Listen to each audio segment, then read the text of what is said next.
Viewers, इसी topic को English में देखने के लिए देखिए दृष्टि IAS इंग्लिश यूट्यूब चैनल। दृष्टि IAS के टू द पॉइंट प्रोग्राम में आपका स्वागत है। आज का हमारा टॉपिक है सस्टेनेबल फाइनेंस। आइए जानते हैं कि ये चर्चा में क्यों है। हाल ही में अंतर्राष्ट्रीय वित्तीय सेवा प्राधिकरण यानी IFSCA द्वारा गठित एक समिति ने सस्टेनेबल फाइनेंस पर अपनी रिपोर्ट प्रस्तुत की है। चलिए अब जानते हैं कि सस्टेनेबल फाइनेंस क्या है। इसे निवेश निर्णयों के रूप में परिभाषित किया गया है जो किसी आर्थिक गतिविधि या परियोजना के पर्यावरणीय, सामाजिक और शासन यानी ESG कारकों को ध्यान में रखते हैं।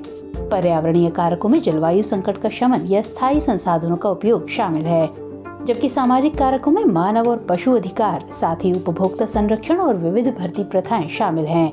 वहीं शासन कारकों में सार्वजनिक और निजी दोनों संगठनों के प्रबंधन, कर्मचारी संबंध और क्षतिपूर्ति प्रथा आदि शामिल हैं। चलिए अब जानते हैं कि क्या है समिति की सिफारिशें।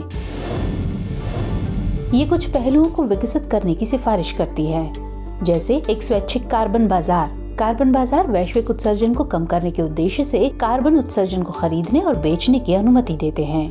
दूसरा, संक्रमण बॉन्ड के लिए ढांचा, जोखिम रहित तंत्र को विकसित करना, ग्रीन फिनटेक के लिए नियामक सैंडबॉक्स को बढ़ावा देना और एक वैश्विक जलवायु गठबंधन के निर्माण की सुविधा।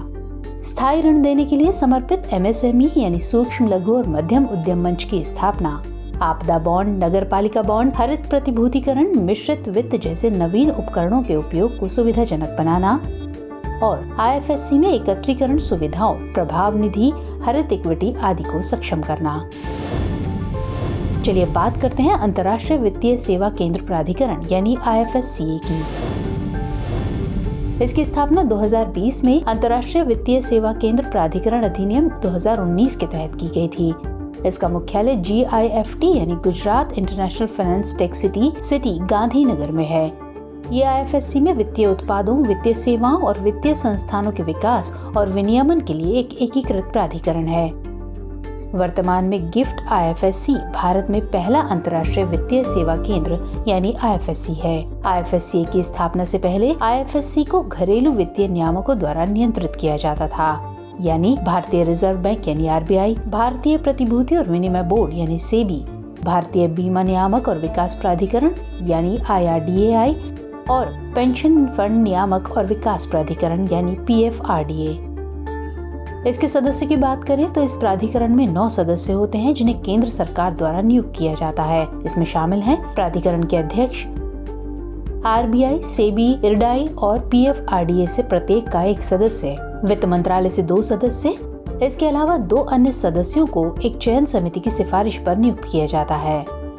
गौरतलब है कि IFSCA के सभी सदस्यों का कार्यकाल 3 साल का होता है, जो पुनर्नियुक्ति के पात्र होते हैं। चलिए अब नोट करते हैं आज का अभ्यास प्रश्न। अंतर्राष्ट्रीय वित्तीय सेवा केंद्र प्राधिकरण यानी IFSCA के संबंध में निम्नलिखित कथनों पर विचार कीजिए। कथन 1, इसकी स्थापना 2020 में अंतर्राष्ट्रीय वित्तीय सेवा केंद्र प्राधिकरण अधिनियम 2019 के तहत की गई थी। और कथन 2, यह IFSC में वित्तीय उत्पादों, वित्तीय सेवाओं और वित्तीय संस्थानों के विकास एवं विनियमन के लिए एक एकीकृत प्राधिकरण है। आपको बताना है कि इनमें से कौन सा या कौन से कथन सही है या सही है। ऑप्शन है A केवल 1, B केवल 2, C 1 और 2 दोनों, या फिर D न तो 1 और न ही 2। तो सवाल का जवाब कमेंट सेक्शन में जरूर दीजिएगा। मुलाकात होगी अगले एपिसोड में। तब तक के लिए जय हिंद।